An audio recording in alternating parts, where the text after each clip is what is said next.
মণ্ডলীক আমাৰ বোকাজান আঞ্চলিক প্ৰতিযোগিতাৰ প্ৰাৰ্থী হৈ আমি নমস্কাৰ আগবঢ়াইছোঁ।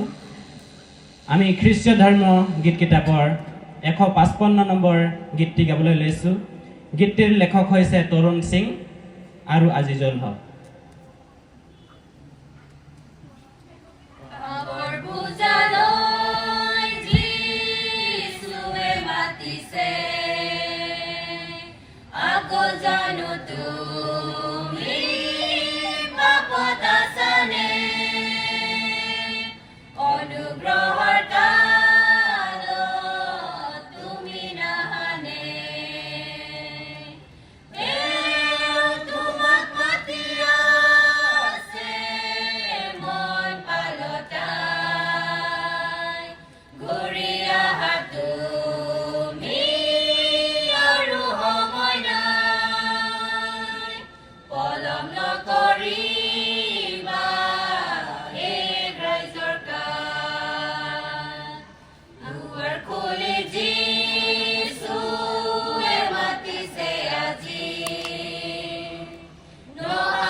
ধাৰ্মিক